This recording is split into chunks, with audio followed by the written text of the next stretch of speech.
Why Should I Be Hungry by Zeenat Iqbal Hussain. Salman, come and have your lunch, shouted his mom from the door of their hut in the Kachi Abadi. He was playing marbles with his friends of adversary. His mother was thin, a widow who lived in a slum of Karachi. Her husband died when Salman was 6 years of age. He was 10 now, in the adolescent phase. She worked hard as a domestic servant in the city. Their slum was outside the city. Salman knew that she always kept the meat for him. If Salman asked her to have it, she would say she had eaten at Begum Sahiba's.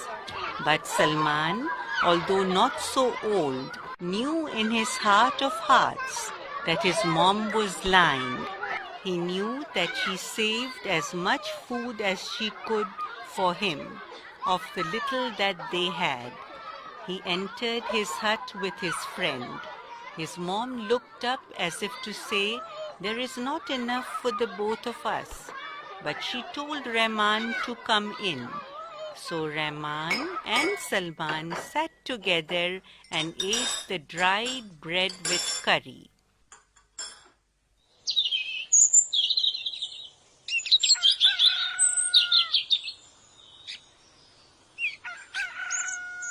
One day Rahman told Salman that a guest to the slum, whom he called Ustad Ji, had given him 5 rupees, which was a lot of money for Rahman. He asked Salman to come with him to meet Ustad Ji. Ustad Ji seemed to be a nice person. He gave Salman rupees 5. Only nice persons gave money just like that, thought Salman. Upon inquiring, Salman found out that Ustad Ji lived in the city. He told Salman that he had a big house and he, Salman, could come and stay with him. He would receive rupees 500 per month. Salman convinced his mom to let him go. He wanted to help his mom by earning some money to give her. They sat in a taxi which wound through roads that Salman had not seen in a lifetime. After an hour or so, the taxi stopped outside a building. Ustad Ji stepped outside and asked Salman to follow.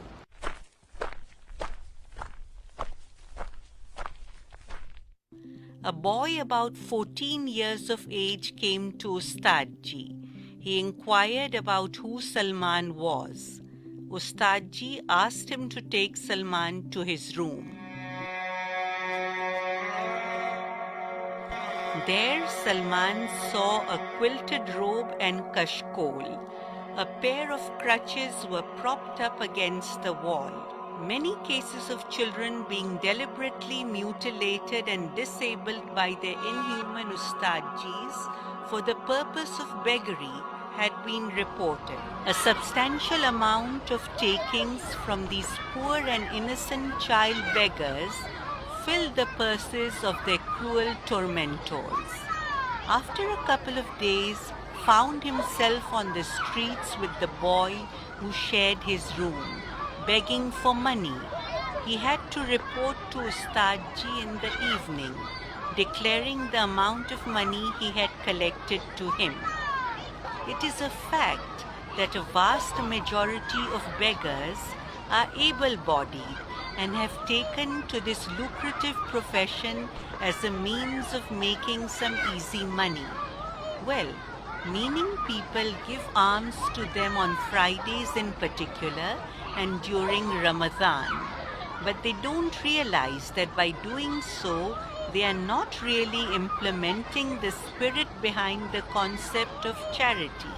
No doubt, some of the destitute need our help, but by giving alms to them, we are really encouraging them to become lazy and to harass people.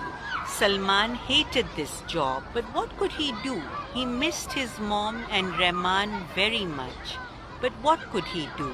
Ustadji kept giving excuses for not sending him home. Salman did not know how to find his way home.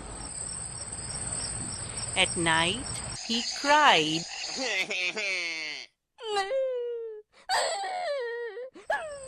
himself to sleep. Take this money. Ustadji gave him rupees 10 as a bonus whenever he was in a good mood.